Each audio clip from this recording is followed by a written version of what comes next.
पोटी शिवराय गरजले. टाप मारता इथे उधळली तलवारीची पाती, येथे जजुळली मराठी निष्ठावंतांची माती.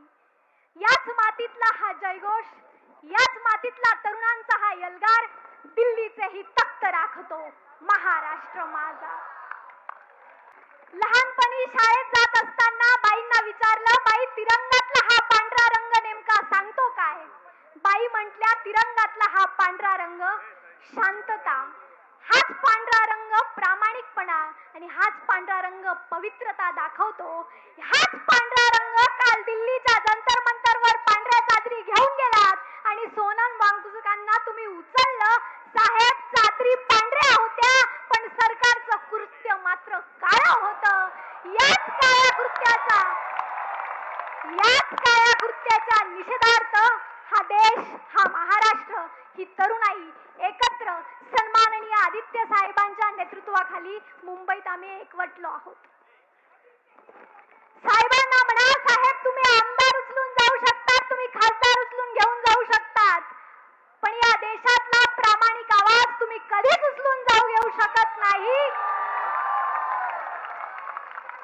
तुम्ही वांगचुकजींना उचलला, तुम्हाला वाटलं आता आवाज दाबला जाईल, तेव्हा आमचं म्हणणं धर्मेंद्रजींनी राजीनामा द्यावा एवढंच होतं.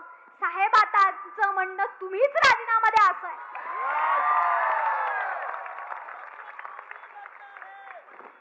हा तोच देश आहे ज्या देशात रेल्वेचा अपघात झाला म्हणून शास्त्रीजींनी राजीनामा दिला होता. ही नैतिकता होती. आज तीच नैतिकता हरवली आहे. देशाच्या पंतप्रधानांना विनंती आहे, तीच नैतिकता जपत तुमच्या सकट शिक्षण मंत्र्यांनी राजीनामा दिलाच पाहिजे.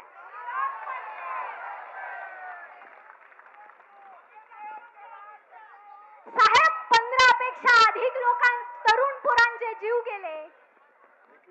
21 लोकांचे जीव गेले, तरुण पोरांचे जीव गेले. त्यांना सांगितलं पाहिजे, साहेब ते सुद्धा हिंदूच होते.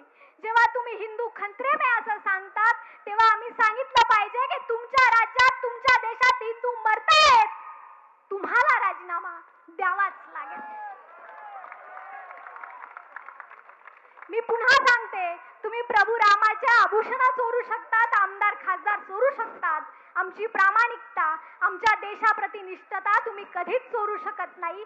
आणि हीच प्रामाणिकपणा, हीच निष्ठता एकत्र ठेवून आम्ही एकत्र येऊ. साहेब, तुम्हाला राजीनामा द्यावाच लागेल, द्यावाच लागेल, द्यावाच लागेल. राजीनामा दो, राजीनामा दो, राजीनामा दो, राजीनामा दो. धर्मेंद्र प्रधान राजीनामा दो. धन्यवाद. जय हिंद, जय महाराष्ट्र.